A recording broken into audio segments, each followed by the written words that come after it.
मैं आपको शुरू में ही बता देता हूं कि आपको इस वीडियो के अंदर 4 म्यूचुअल फंड ऐसे बताऊंगा जो आपको सेल कर देने हैं, ठीक है। या फिर मैं बोलूंगा सेल नहीं करने, या फिर मैं आपको बोलूंगा कि उन पे डिसीजन हमने थोड़ा बहुत बना लिया है, अब उसका करना क्या है वो आपके ऊपर है, ठीक है।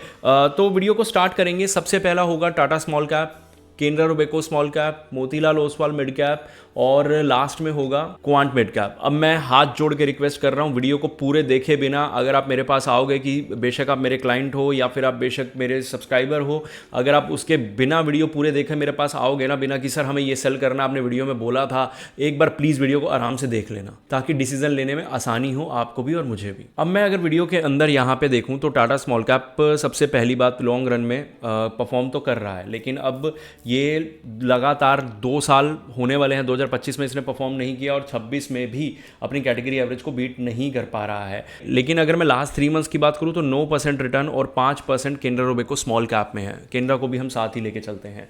अब मैं यहाँ पे केनरा की बात करूँ तो 6 महीने में अपने कैटेगरी एवरेज से दूर दूर तक टच भी नहीं हो रहा। अगर मैं इसकी बात 3 मंथ्स में करूँ तो भी ये दूर दूर तक कोई टच है ही नहीं। और लास्ट 1 मंथ की बात करें तो ये थोड़ा सा करीब जरूर आया है, लेकिन मैं नहीं बोलूँगा कि ये परफॉर्मेंस बहुत अच्छा है। लगातार 3-4 साल हो गए इसको परफॉर्म ना करते हुए, और मैं इसलिए हमेशा मना करता हूँ NFO मत बाय किया करो। अब NFO के चक्कर में ही लोगों ने बाय कर लिया था और आज तक इसको रख के बैठे हुए हैं।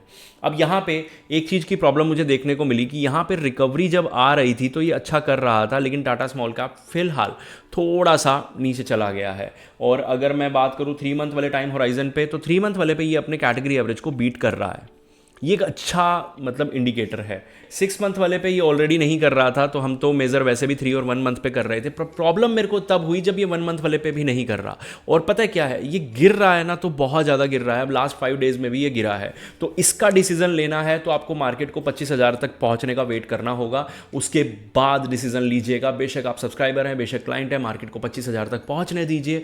ये चढ़ती मार्केट में परफॉर्म कर रहा था। वापस 5 दिन से मार्केट 1-1.5% डाउन है, इसलिए ये अब वापस परफॉर्मेंस में प्रॉब्लम आ रही है। अब यहाँ पे अगर इस फंड की बात करें तो ये 6 मंथ वाले टाइम होराइजन पे ये थोड़ा सा बेटर है, ठीक है। Motilal Oswal mid cap 3 month वाले पे टॉप पे पहुँच गया है। पिछली वीडियो तक मैं बोल रहा था कि सेकंड नंबर पे है, लास्ट वीक तक ये सेकंड नंबर पे था, लेकिन अब ये टॉप पे पहुँच गया है। अगर हम आज की डेट में बोलें तो लास्ट 6 मंथ का और लास्ट 3 मंथ्स का और लास्ट 1 मंथ का बेस्ट मिड कैप कौन सा है? Motilal Oswal mid cap. जिन लोगों ने बेच दिया मुबारक हो। यहाँ पे मेरे किसी भी क्लाइंट ने नहीं सेल किया होगा। जिसने अगर बोला होगा ज़बरदस्ती कि हाँ हमें रखना ही नहीं है तो एक अलग बात है, लेकिन जिसने मेरी एडवाइजरी से चला होगा तो नहीं। और अगर आपको भी लगता है कि ये डिसीजन आपको लेने में दिक्कत आती है तो स्क्रीन पे आपके नंबर है, आपका पोर्टफोलियो हम मैनेज करेंगे। इस तरह के फंड आपके पोर्टफोलियो में रहें, ये हम इंश्योर करेंगे। अभी भी बहुत सारे क्लाइंट्स के पास गोल्ड 2023 से था, जिनका पोर्टफोलियो रिटायरमेंट के टाइम डबल हो गया। उसके बाद मल्टी एसेट था जो 2025 में इतना ज़बरदस्त रिटर्न 20% तक रिटर्न निकाल के दिए।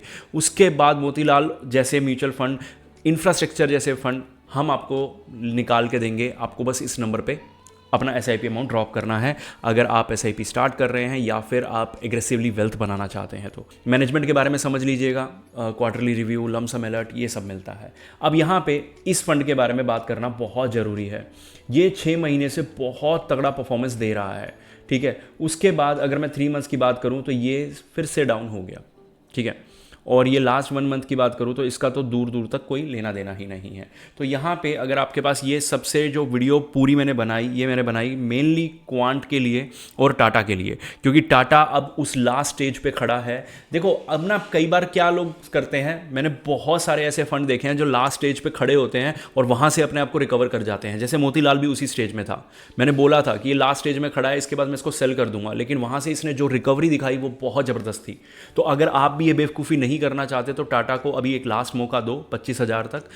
Quant mid cap, Canara Robeco small cap, ये बहुत सारे लोगों के पोर्टफोलियो में मुझे मिलते हैं, इसलिए मैंने इसमें मेंशन किया कि सेल कर दो, पोर्टफोलियो बच जाएगा।